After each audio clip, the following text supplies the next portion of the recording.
Hey guys, after raising Highland cows for 5 years on our homestead here for our own meat production, I'm going to give you 5 reasons why I don't think you should have Highland cows for meat. So Highland cows are undeniably some of the most charming and iconic cattle out there.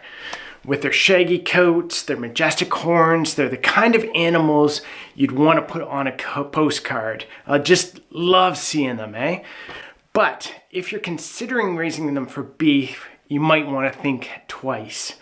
Today, I'm going to dive into 5 reasons why Highland cows may not be the best choice for beef production on your farm or homestead compared to something like an Angus.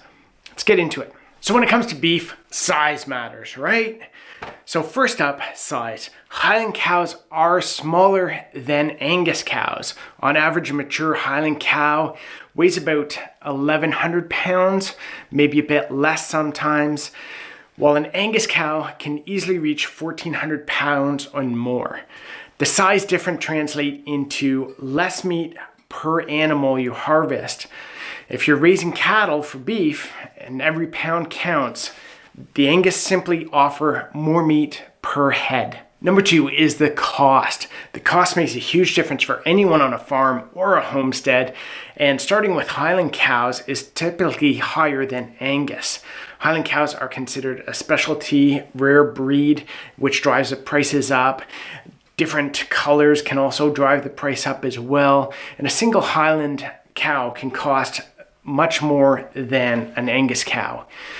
And if you're going to build your own fold or herd, it becomes very pricey to do so. On the other hand, Angus cattle are widely available, making them much more affordable for anyone to get into homesteading and start raising their own beef cows. You can also find other options, cows out there that are not beef cows, but are selling significantly cheaper if you're going to raise them up from a calf for your own individual beef cow. Number 3, lack of breeders. Another challenge for getting into Highland cows is the lack of breeders around Canada and the US. While Angus cows are readily available and other cows are readily available across the countries, they have a much bigger breeding program. Semen is readily available. Bulls are readily available. You can get cows pretty much anywhere. So the Highland cows are much less common. Again, making it harder to get, making it harder to tailor your own breeding program and try and raise up your own fold and create your own little self-sufficient paradise with your Highland cows versus doing it with Angus. Number 4, the time to raise Highland cows. We all heard that saying, time is money, and in the beef industry, it makes a real big difference too. It's a little bit different on your own homestead, but it still can make a huge difference if you're trying to raise more beef for your family. So the thing with the Highlands is they grow slower than your average cow. Again, take for example the Angus, where a Highland cow will take probably about 24 months to mature from birth to harvest weight, where an Angus cow is about 18 months on average to be able to harvest it.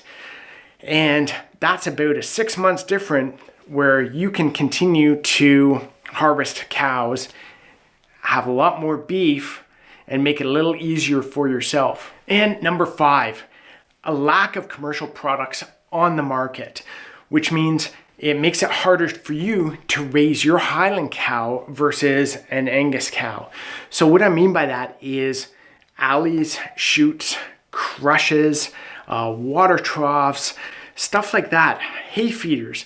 All of these are designed for the commercial dairy or commercial beef operation. They're not designed for heritage cows like the Highland. So when you get into finding, say, like a metal water trough where they're long and narrow, a Highland cow has trouble sometimes getting to the bottom of those because they have to fit their horns in there as well. So it's better to buy, say, the wider water trough, alleys and chutes. Again, they're designed for cows without horns, so a cow can go down that chute no problem without worrying about its horns hitting or getting stuck. Whereas a Highland really has to manipulate their horns to go through those types of chutes and crushes. Crushes where, you know, they go into a squeeze, and what it does is it holds the cow and allows you to do stuff like artificial insemination, give them shots, do their teeth, worming, do their feet, all this kind of stuff.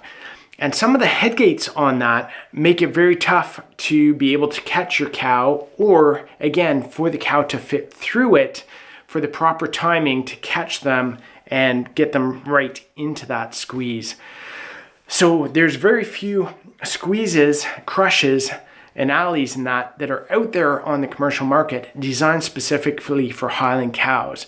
And usually they're much more expensive than those designed for the commercial beef operation. Hey guys, don't get me wrong. We absolutely love our Highland cows.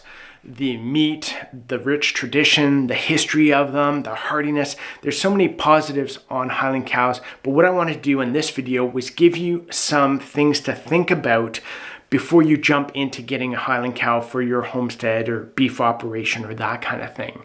So guys, I hope this gave you a few ideas, a few little, you know, make sure you're thinking about this thoughts.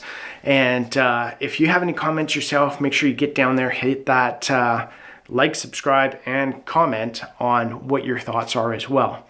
Yeah, I said that all wrong, but it's all good. Thanks anyway, guys.